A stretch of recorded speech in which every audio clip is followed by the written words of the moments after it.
أعوذ بالله من الشيطان الرجيم. بسم الله الرحمن الرحيم. قال ألم أقل لك إنك لن تستطيع معي صبرا. قال إن سألتك عن شيء بعدها فلا تصاحبني قد بلغت من لدني عذرا. فانطلقا حتى إذا أتيا أهل قرية استطعما أهلها فأبوا أن يضيفوهما فوجدا فيها جدارا يريد أن ينقض فأقامه. قال لو شئت لاتخذت عليه أجرا. قال هذا فراق بيني وبينك سأنبئك بتأويل ما لم تستطع عليه صبرا. أما السفينة فكانت لمساكين يعملون في البحر فأردت أن أعيبها وكان وراءهم ملك يأخذ كل سفينة غصبا.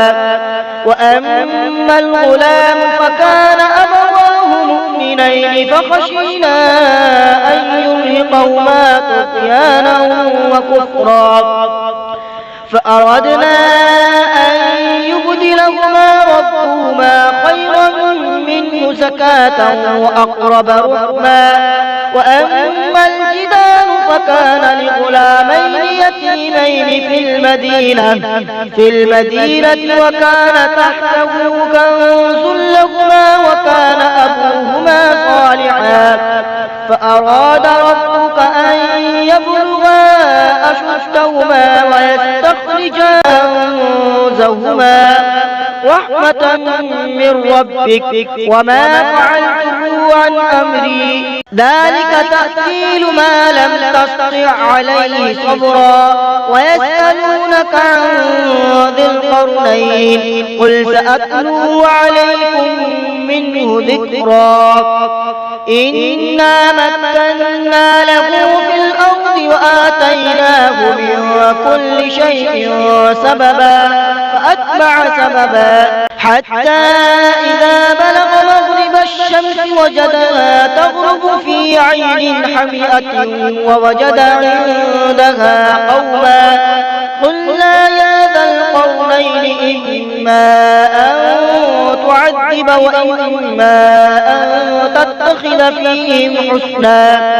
قال أما من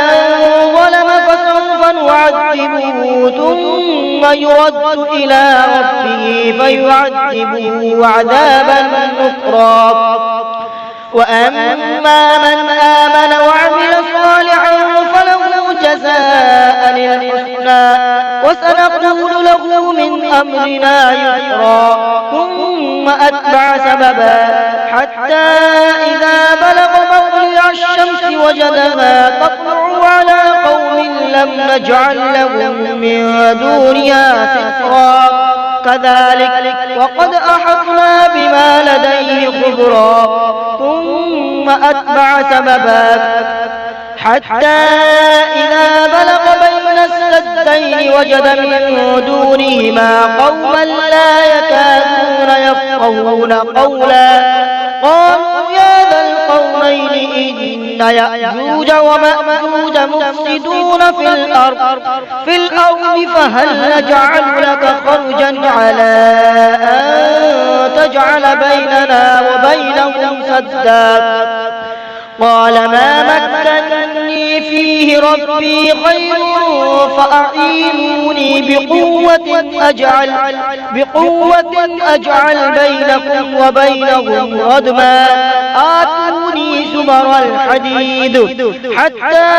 إذا ساوى بين الصدفين قال انفخوا حتى إذا جعله نارا قال آتوني أفرغ عليه قطرا. فما استطاعوا أن يظهروه وما استطاعوا له نقبا. قال هذا رحمة من ربي فإذا جاء وعد ربي جعله زكا وكان وعد ربي حقا وتركنا بعضهم يومئذ يموج في بعض ونفخ في الصور فجمعناهم جمعا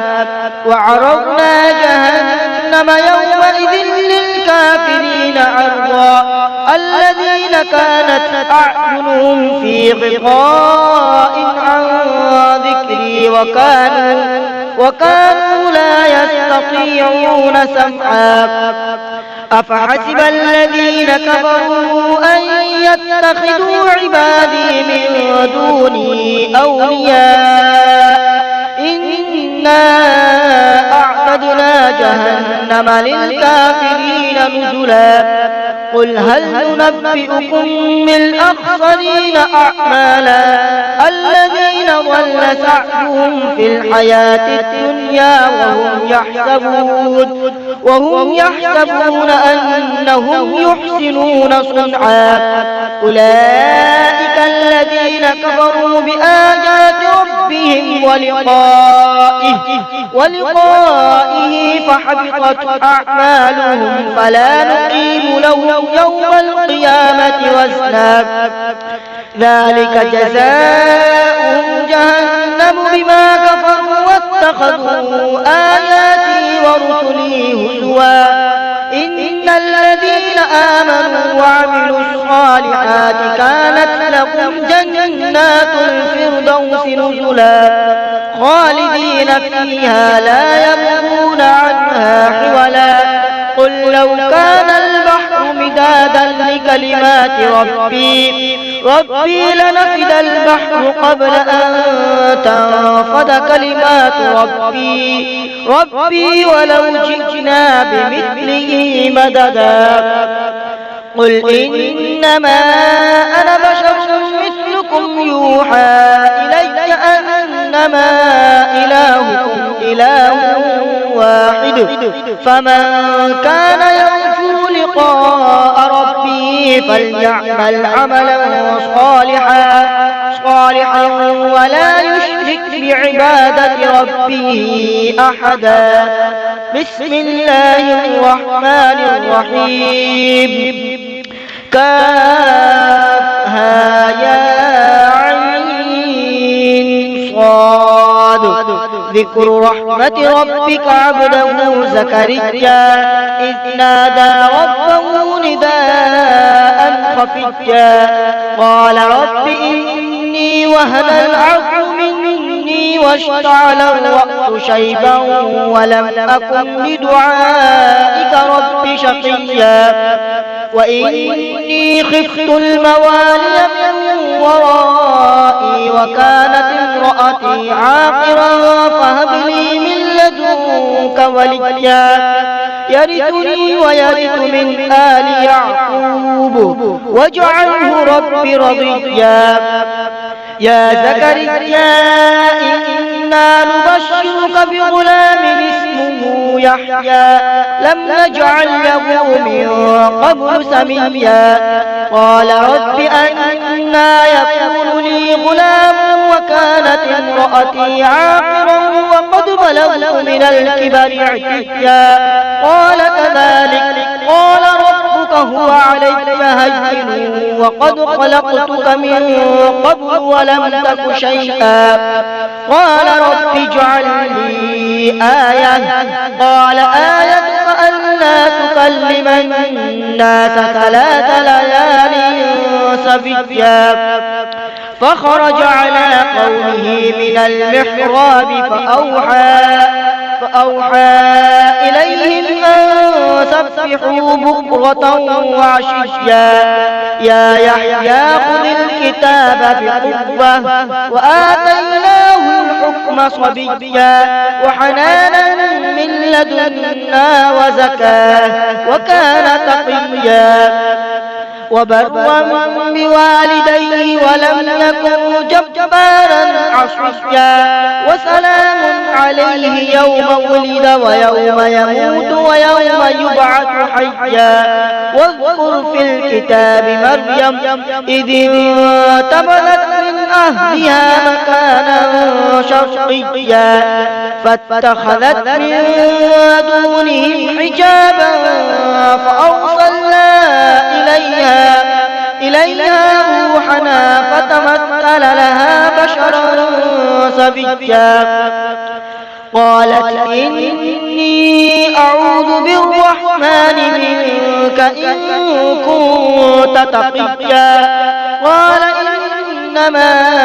أنا رسول ربك لأهب لك غلاما زكيا قالت أنى يكون لي غلام ولم يمسسني بشر ولم أك بغيا قال كذلك قال ربك هو علي هين ولنجعله آية للناس ورحمة منا وكان أمرا مقضيا فحملته فانتبذت به مكانا قصيا فأجاءها المخاض إلى جذع النخلة قالت يا ليتني مت قبل هذا وكنت نسيا منسيا فناداها من تحتها ألا تحزني قد جعل ربك تحتك سريا وهزي إليك بجذع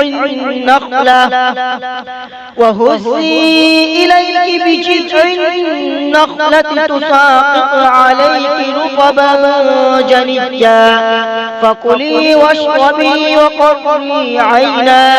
فإما ترين من البشر أحدا فقولي